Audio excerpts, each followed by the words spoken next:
Olá pessoal, como vocês estão? Meu nome é Bruno Sankey.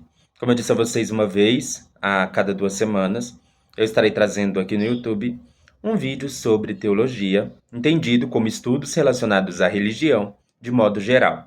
Eu já peço a você que deixe o seu like no vídeo, se inscreva no canal caso ainda você não seja inscrito e ative o sininho, a fim de que você possa receber novas notificações. Hoje nós vamos estudar a resposta do filósofo William Lane Craig ao chamado problema do mal. William Lane Craig é um dos mais importantes filósofos da religião vivos hoje, e ele, no seu livro sobre a cosmovisão cristã, Filosofia e Cosmovisão Cristã, no capítulo de número 27, ele vai apresentar uma resposta ao chamado problema do mal que vamos estudar aqui. Uma coisa que é importante, desde o começo do capítulo, é que o Craig ele distingue o chamado problema intelectual do mal do problema emocional do mal. Então, Craig ele começa as suas discussões sobre o problema do mal, fazendo algumas distinções importantes conceituais, definindo melhor os termos para que a gente possa lidar com o debate de maneira mais esclarecida e informada. Então, a primeira distinção conceitual que o Craig faz é a distinção entre problema intelectual do mal e problema emocional do mal. O problema intelectual do mal ele é formulado em termos filosóficos, em termos de argumentos racionais. E ele diz respeito, então, a tentar, por meio do raciocínio argumentativo, mostrar que a existência de Deus e a existência do mal ou são incompatíveis ou são improváveis. Portanto, o problema intelectual do mal ele acontece no campo da argumentação, acontece no campo do raciocínio lógico. No entanto, existe também o chamado problema emocional do mal. O problema emocional do mal não é uma formulação filosófica do problema do mal, mas tem mais a ver com as questões emocionais relacionadas com a experiência da dor e do sofrimento diante de um mundo que supostamente foi criado por Deus. Vamos entender isso melhor. O que é o problema do mal? O problema do mal é uma suposta incompatibilidade ou uma suposta improbabilidade da coexistência entre um Deus bondoso e onipotente e o mal. Então, o problema do mal, ele é assim, como que pode existir um Deus que pode todas as coisas, um Deus que é bom, que sabe todas as coisas e ainda assim existir mal ou tanto mal no mundo? Ora, se Deus é bom, se ele tem o poder de acabar com o mal, se ele sabe que existe o mal e ele sabe como acabar com ele, então por que existe tanto mal, tanta dor, tanto sofrimento no mundo? Isso pode ser formulado em termos argumentativos, racionais. Eu posso chegar aqui para vocês e estruturar um argumento mostrando para vocês que parece improvável que exista Deus e o mal ao mesmo tempo ou que Deus e o mal são incompatíveis. Por outro lado, eu posso estar diante de uma pessoa que nem filósofo é e que está passando por um momento de sofrimento. Talvez ela perdeu algum parente querido. Talvez ela está passando por uma situação muito difícil na vida dela. Talvez ela está experienciando uma situação muito complicada, seja em resultado de alguma catástrofe natural, seja em resultado do mal que as pessoas causam a essa pessoa. E, portanto, ela, no seu coração, ela sente que Deus é esse que permite com que eu passe por esse sofrimento.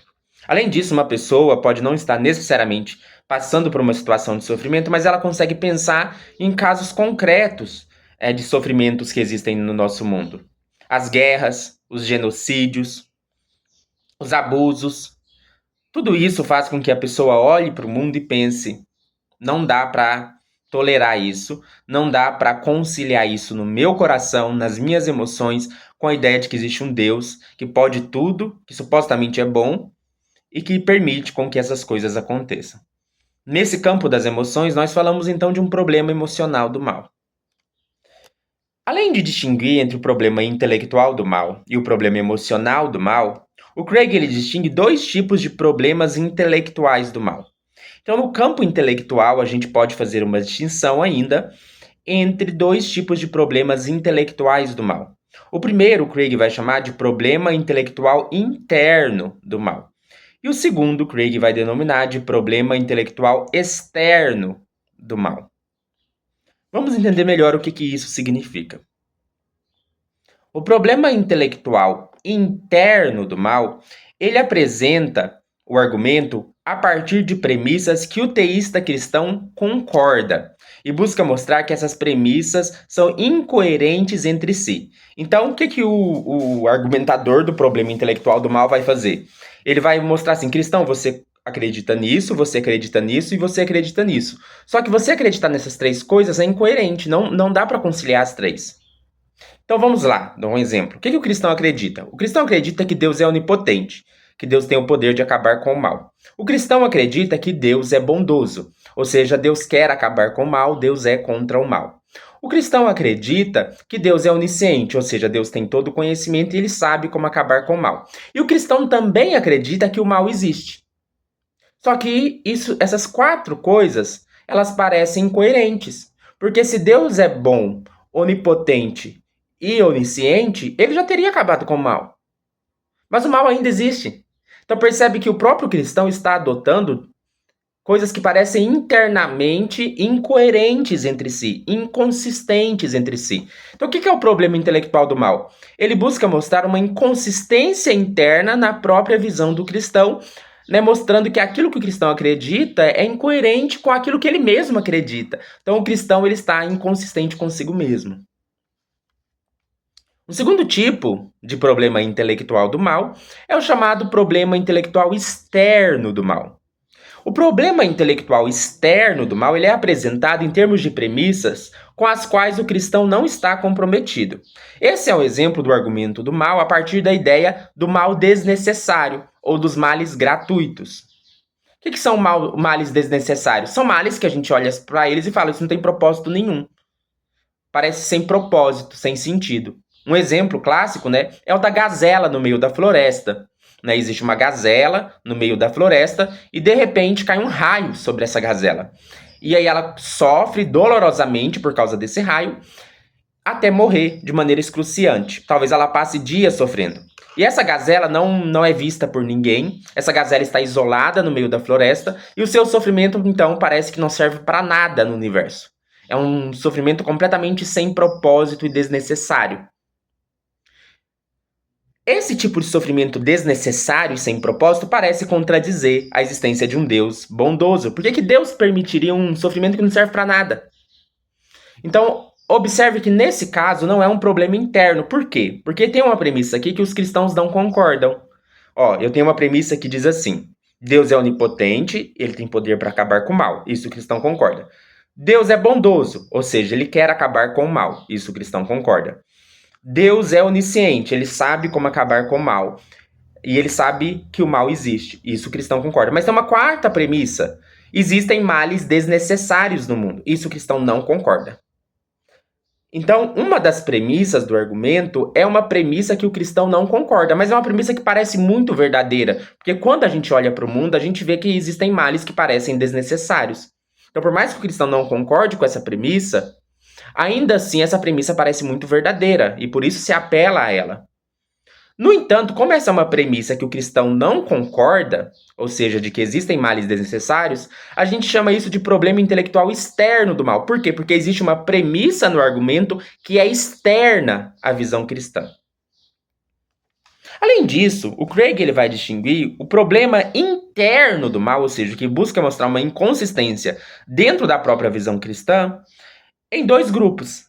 Então existe o problema problema intelectual interno do mal na versão lógica, e existe o problema intelectual do mal interno na versão probabilística. Qual que é o problema intelectual interno do mal na versão lógica? O problema intelectual interno do mal na versão lógica é a ideia de que mal e Deus estão em contradição. Não tem como existir nenhuma gota de mal e Deus ao mesmo tempo.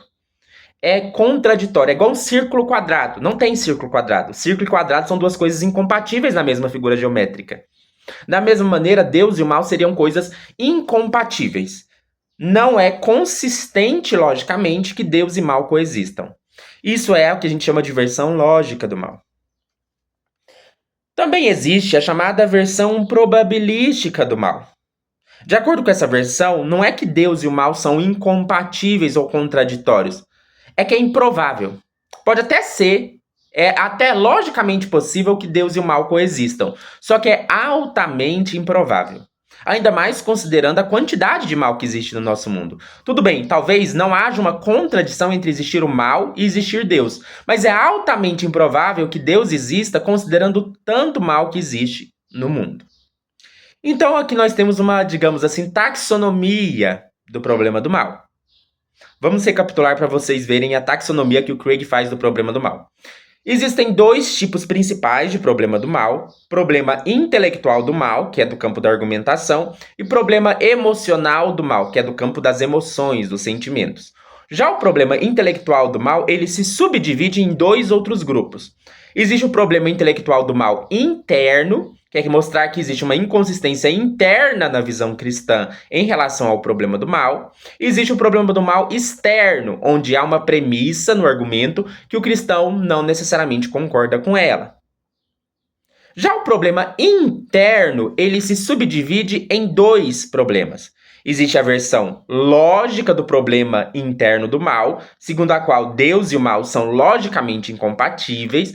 Existe o problema interno do mal na sua versão probabilística, que é a de que, embora Deus e o mal sejam logicamente compatíveis, há uma alta improbabilidade de que Deus exista, dado o mal que existe no mundo. Essa é, portanto, uma taxonomia do problema do mal. Nós agora temos que responder ao problema do mal. Então vamos começar respondendo o chamado problema intelectual interno do mal na sua versão lógica. Será que Deus e o mal são logicamente incompatíveis? Parece que não, por dois motivos. Primeiro, porque Deus pode permitir o mal para garantir o nosso livre-arbítrio. Então faz sentido eu pensar que o mal é uma condição importante para que haja criaturas livres, criaturas dotadas de livre-arbítrio. E Deus desejar que haja criaturas dotadas de livre-arbítrio é uma coisa boa, mas para isso ele precisa permitir o mal, porque senão essas criaturas não serão realmente livres se elas não podem escolher o mal.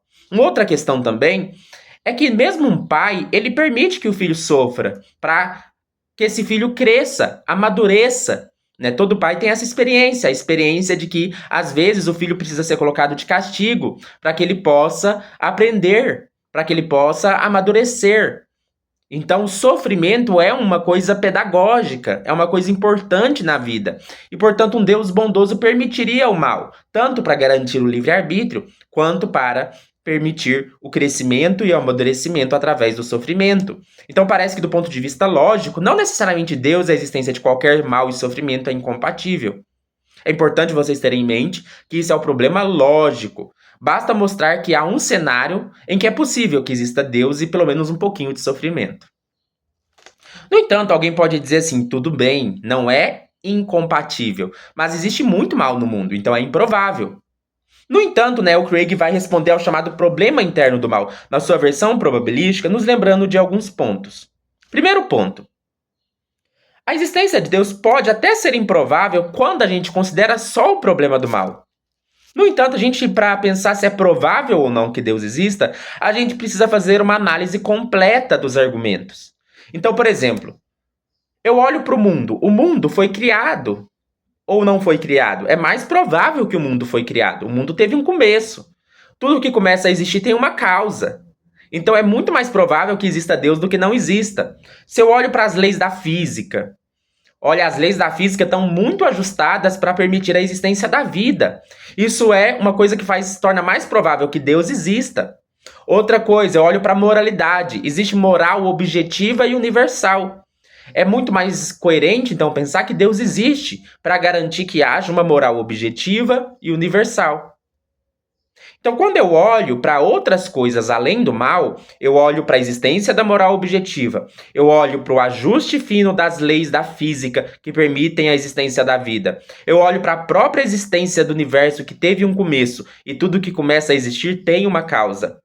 E faz então, isso tudo torna mais provável que Deus exista. Então, quando a gente está avaliando a probabilidade de que Deus exista, a gente não pode considerar só o problema do mal. A gente tem que considerar todos os fatores envolvidos no cálculo dessa probabilidade. E quando a gente olha a evidência total, pode até ser que se você olhar só para o problema do mal, é improvável que Deus exista. Mas se você olha para o quadro total, é mais provável que Deus exista do que Deus não exista.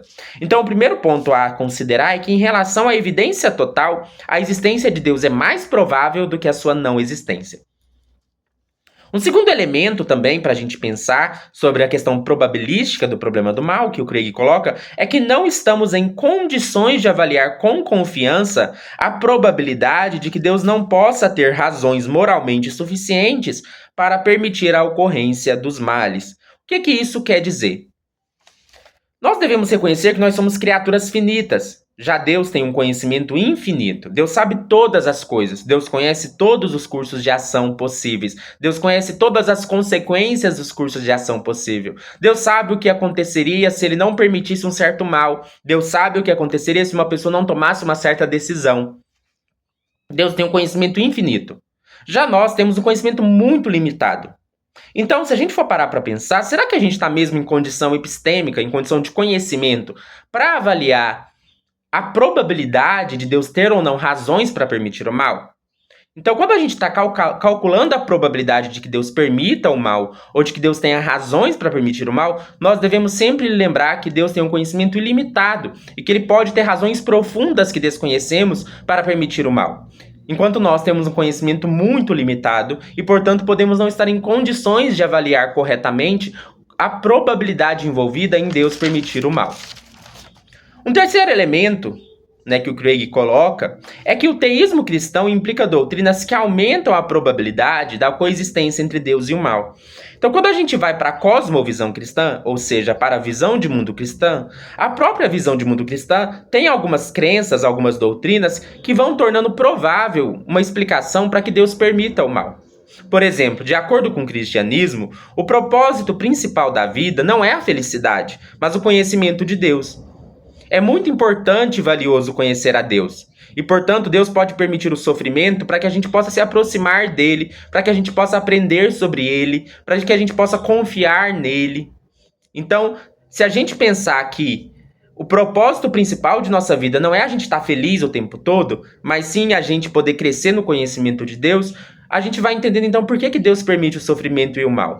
Segundo, é importante a gente lembrar que, de acordo com o cristianismo, a humanidade está em rebelião contra Deus. O cristianismo tem a chamada doutrina da queda. Os nossos primeiros pais, Adão e Eva, pecaram, cometeram o pecado original. E assim a humanidade caiu em pecado. Então a humanidade está numa condição de rebelião contra Deus, de acordo com a doutrina cristã. Então é esperado que exista mal no mundo caído, no mundo condenado ao pecado. Um terceiro elemento da visão cristã é dizer que o propósito de Deus não se restringe a esta vida. Existe vida após a morte, existe vida eterna. Nossa vida não se limita a este mundo. Isso é importante, porque quando a gente olha para o mundo ao redor, talvez a gente tenha a impressão de que existem muitos males. Mas se a gente tivesse uma visão geral do que vai acontecer com a gente depois da morte, você seja um cristão, por exemplo, depois da morte você vai viver uma vida eterna no céu de felicidade. Então, assim, o que é o mal desta vida comparado à felicidade eterna? Então, se a gente, para avaliar a probabilidade da existência de Deus e do mal, a gente precisa considerar que não existe só essa vida de acordo com a doutrina cristã, mas que também existe uma vida para além desta, uma vida eterna. Por fim, um último elemento dentro da visão cristã que torna menos improvável a coexistência entre Deus e o mal é que o conhecimento de Deus é um bem incomparável. Conhecer a Deus é um bem incomparável, mais incomparável do que a felicidade. As dores deste mundo não há de se comparar com o conhecimento de Deus. Portanto, quando a gente olha assim, o problema intelectual do mal parece que tem uma resposta. Então nós podemos responder ao problema intelectual do mal, tanto o problema interno quanto o problema externo. O que seria o problema externo? O problema externo, como eu disse para vocês, é aquele de que existem males desnecessários. Existem males que parecem gratuitos. Existem males que parecem não servir para nada. Que resposta a gente pode dar ao problema externo? Nós podemos dizer assim que, na verdade, esses males são aparentemente desnecessários. Porque se existe um Deus, e é provável que Deus exista, dada a nossa evidência total, então não existe mal desnecessário. A gente, com nosso conhecimento limitado, pode não entender o propósito de um mal. A gente pode não entender por que uma gazela tem que sofrer por causa de um raio no meio de uma floresta. Mas Deus sabe o propósito daquele sofrimento. Por fim, ficou sem resposta o problema emocional do mal. A gente conseguiu responder o problema intelectual do mal. A gente respondeu o problema intelectual do mal interno e externo. Interno na sua versão lógica, mostrando que, dado o livre-arbítrio e o propósito pedagógico do sofrimento, o mal e Deus podem coexistir. Nós resolvemos o problema interno na versão probabilística, dando vários elementos que mostram que, por mais que, considerando só a existência do mal, a existência de Deus possa ser improvável, se a gente considera a evidência total, a existência de Deus é mais provável do que improvável. A gente também respondeu ao problema externo, mostrando que os males desnecessários são só aparentemente desnecessários. Mas falta o problema emocional do mal. Sobre o problema emocional do mal, evidentemente que uma resposta lógica não é a melhor alternativa. Neste ponto, Craig nos chama a atenção para o papel do cristão do consolo, do conforto daqueles que sofrem. Quando uma pessoa está em sofrimento, não vai adiantar você chegar nela com os argumentos que eu trouxe no vídeo até aqui. Neste caso, pode ser importante lembrar essa pessoa do sofrimento de Cristo. Cristo sofreu como ninguém. Cristo, de acordo com Craig, caminhou até a cruz do Calvário. Suportou o nosso sofrimento, suportou o sentido de abandono de Deus. Cristo sofreu muito mais do que qualquer ser humano. O próprio Deus encarnado assumiu o sofrimento. Então essa noção de um Deus que sofre por nós é uma coisa que pode consolar a pessoa quando ela está lidando com o problema emocional do mal. Pode não haver uma resposta intelectualmente satisfatória para aqueles que estão lidando com o problema do mal. Mas para essas pessoas que estão lidando com o problema emocional do mal, resta então o conforto.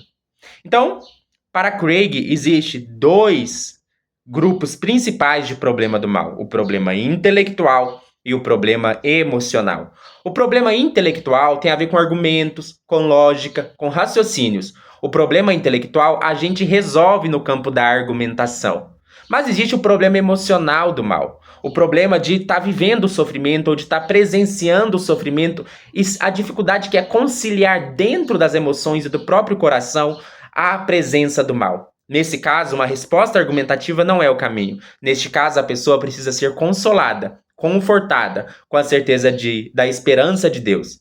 E nesse caso, o cristianismo está em uma melhor condição. Porque uma pessoa que está passando um sofrimento, se você é ateu, você vai chegar na pessoa e vai falar assim: o seu sofrimento não tem sentido. O seu sofrimento não tem resposta. O seu sofrimento não tem solução. O seu sofrimento não tem esperança. Nós estamos num mundo de miséria, nós estamos num mundo de sofrimento, nós estamos num mundo muito ruim. E é isso. Agora, no caso do cristão, quando uma pessoa está sofrendo, ela pode não entender por que ela tem que sofrer. Ela pode não entender por que Deus permite o seu sofrimento. Mas ela pode entender que existe esperança, que existe uma vida para além dessa, que existe um Deus que consola. Então, neste caso, ao problema emocional do mal, o problema emocional do mal é sim um problema para o cristianismo, mas de acordo com Craig, quem dá a melhor resposta a esse problema emocional é o próprio cristianismo. Espero que vocês tenham gostado deste vídeo. Eu só apresentei o argumento do Craig. Eu quero que vocês comentem aí. Vocês concordam com as respostas que o Craig trouxe? Vocês discordam das respostas que o Craig trouxe? Compartilhe o vídeo com quem possa se interessar. E também, na descrição do vídeo tem a minha chave Pix, caso você queira fazer uma doação de qualquer valor em agradecimento por este vídeo. Até mais!